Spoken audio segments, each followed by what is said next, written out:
Hi, Cuccinella. It's Mrs. McCool, and I've got with me, I think, some folks that you guys might recognize. You guys remember Kelso and Lily, and then I've got Wolfie here too.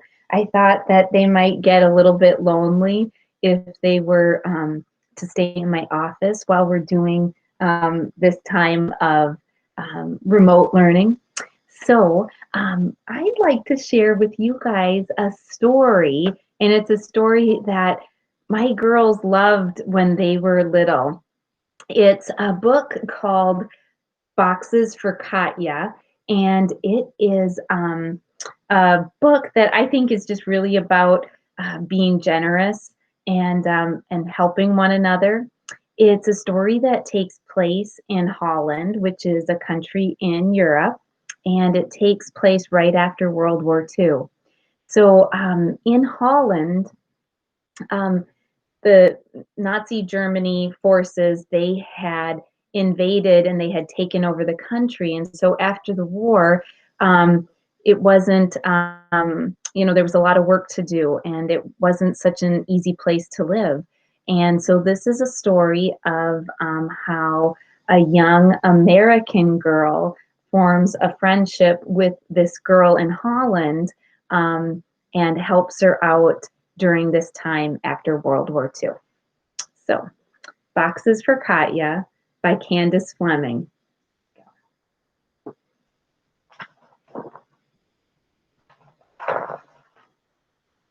After the war, there was little left in the tiny Dutch town of Olst.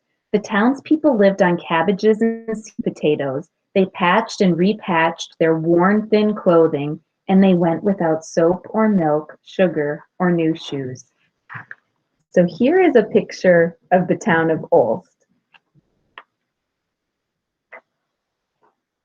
One spring morning when the tulips bloomed thick and bright, Postman Kleinhunte pedaled his bicycle down the cobbled street. "Oh, ho!" he whooped. "I have a box for Katya, a box from America." "America!" exclaimed Katya. "Who would send me a box from America?" "The Children's Aid Society," replied the postman. "Children in America are collecting and mailing many hard-to-find items to the children of Holland. You, young miss, were lucky to get one." Katya took the box. She rubbed her finger across the block letters that spelled USA. "The land of plenty," she whispered. Katya's mama came to stand beside her. "Open it," she urged. Peeling off the brown paper wrapping, Katya pushed back the flaps and pulled out a cake of soap. "What luxury," said Mama. "No more bathing with gritty homemade stuff for you." Katya pulled out the next item, a pair of wool socks. "Now, that is a luxury," said Postman Kleinhunte. "Holland has become a sockless country since the war." He rolled up his pant leg to show his bare ankle. Katya dipped into the box again. Out came chocolate. Mama sniffed, then sighed. "Oh, I have not smelled chocolate in years." Postman Kleinhunte smacked his lips. "I have not tasted chocolate in years." "Neither have I," added Katya. Her mouth watered as she remembered its creamy, rich sweetness. She could hardly wait to take a bite. Then she looked from Mama's smiling face to Postman Kleinhunte's, and Katya made a quick decision. Quick, before she could change her mind, she broke the bar into pieces and passed them around. For several moments, the three savored the almost forgotten taste. So here's Postman Kleinhunte, Katya and her mom, and they're so excited about having things like soap and socks and a little bit of chocolate. Then Postman Kleinhunte pointed. "The box is not empty yet." Katya reached in and pulled out a letter. It read, "Dear Dutch friend, I hope these gifts brighten your day. Your American friend, Rosie Johnson." And then Rosie left her address there. The postman nodded. "Yeah, Rosie's box brightened my day." "And mine," agreed Mama. "I am going to tell her," decided Katya. "I'm going to send a letter to Rosie." Dear American friend, thank you for the soap and the socks, but most of all for the chocolate. Sugar is not found in Holland these days, so anything sweet is precious. My mother and Postman Kleinhunte very much enjoyed it too. Your Dutch friend, Katja von Stegeron. And so here we can see Katja with her letter from Rosie, and then here we see Rosie reading her letter from Katja. Weeks passed and summer came hot and bright. The townspeople of Olst boiled cabbages, dug potatoes, and dreamed of meat and bread. One morning, while Katja and her mamma pulled up their tulips, rubbed off the stems, and sorted the bulbs into bags, Postman Kleinhunte came pedaling down the street. She has another one, he hollered. Katja has another box from America. And so here we can see the Delons, their neighbors, and then we see Katja and her mom, and then Postman Kleinhunte on his bike. His shouts drew Mrs. and Mrs. Deland and their 5 thin children from next door. Everyone gathered around as Katja eagerly opened this second bigger box. Johann, look, shrieked Mrs. Deland when the flaps were pulled back. I am looking, gulped her husband, but I am not believing my eyes. From the box, Katja pulled 4 bags of sugar and a letter from Rosie.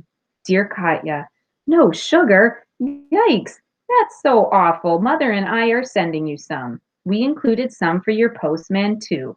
Your friend, Rosie. Sugar, sugar, sugar, sang Postman Kleinhunte, grabbing the smallest Deland. He danced with the toddler to the word's sweet beat. And Katja made a decision.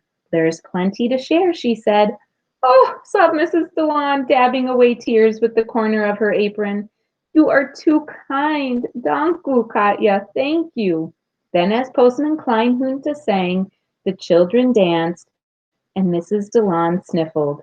Katja divided the sugar. So think about that. That sugar is, causing someone to cry with joy, and it's causing someone else to dance.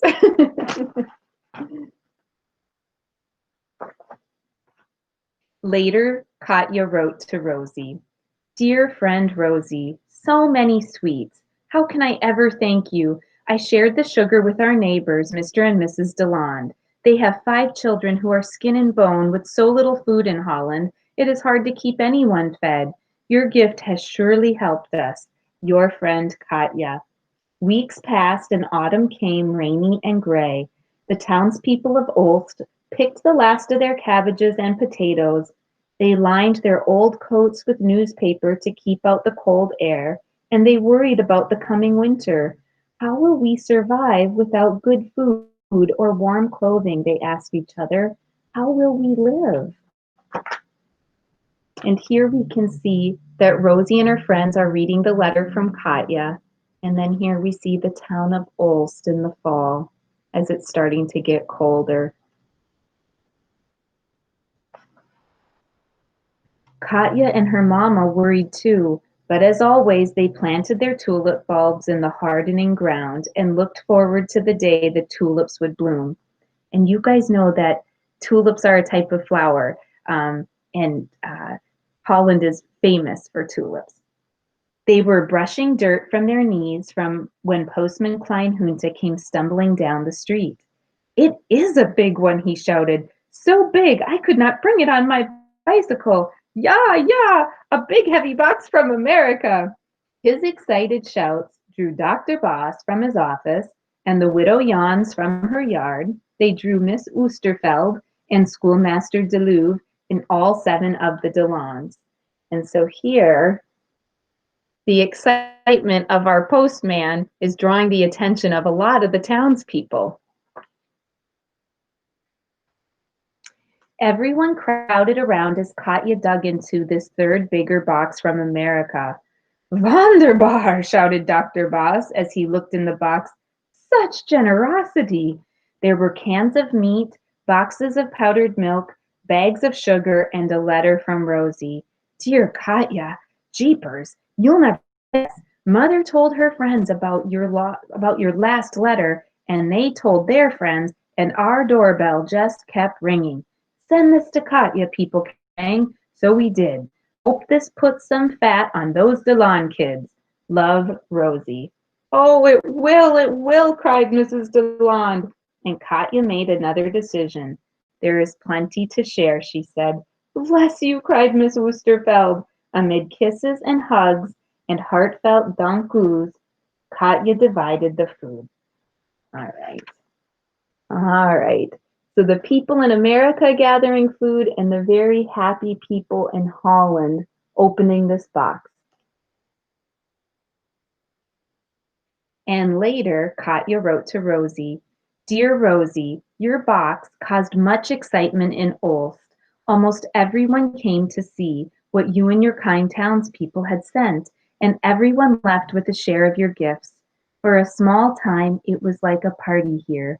People stopped worrying about the holes in their shoes and their threadbare coats.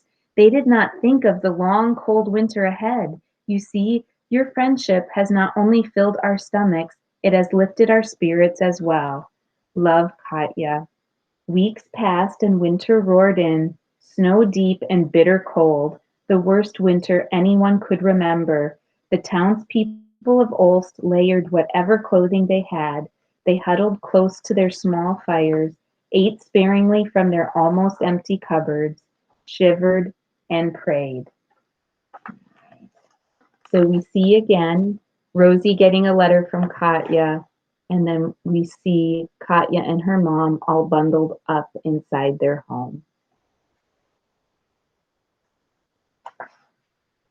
One dark morning when Katya felt as frozen as the tulip bulbs buried beneath the snow, there came a pounding on her door. She opened it to find Postman Kleinhunte and the townspeople crowded into the yard.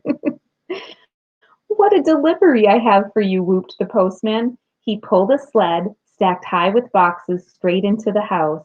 So many, gasped Katya. Oh, but there are more, cried the postman.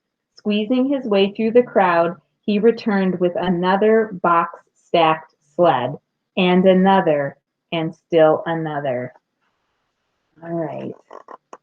So a lot of boxes coming to Katya. There was barely room for boxes and people as Katya pushed back flaps and pulled out coats, mittens, socks and shoes, scarves, hats, and sweaters, cakes of soap, chocolate bars, and bags, cartons, and cans of food. Okay, Katya is looking pretty thrilled in this picture. At the bottom of the very last box, there was a letter from Rosie. Dear Katya, you won't believe what's happening here. Everyone everywhere wants to send a box to you. The school organized a canned food drive. The church organized a clothes drive. Even the local businesses added items to the boxes. We hope there's enough here for all your friends and neighbors. Love, Rosie. Oh my goodness. All right. Oh, it's so sweet. And in this picture, you see people in America putting things into boxes that they want to share. And then we see in Holland the people opening them up with joy.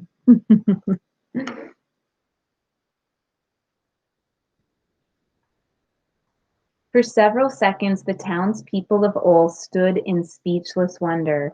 Then Katya cried, There is plenty to share! Hooray! Postman Kleinhunte danced a jig in his new wool socks.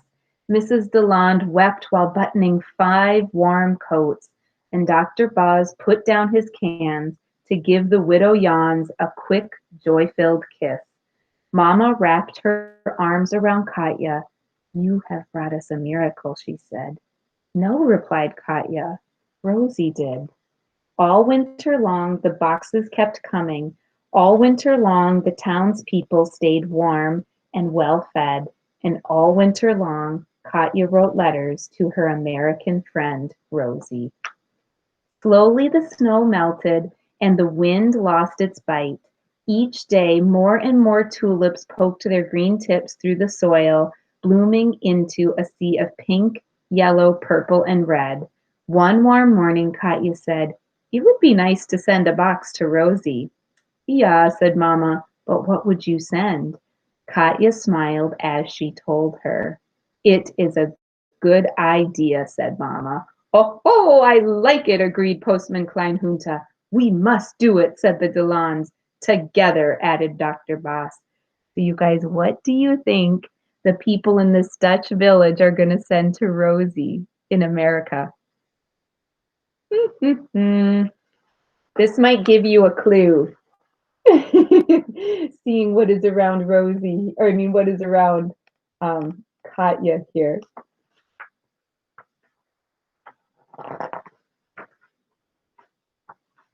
And so one sun-bright morning, Mr. Everett, the mailman, hurried down Elm Street. "I have a box for Rosie," he announced. "A box from Holland." "Holland!" exclaimed Rosie. "What could it be?" Eagerly she ripped off the wrapping and pulled back the flaps.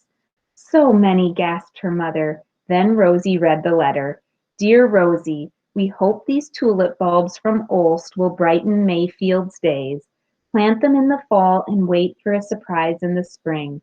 Love, Katya." And so Rosie was sent tulip bulbs to plant.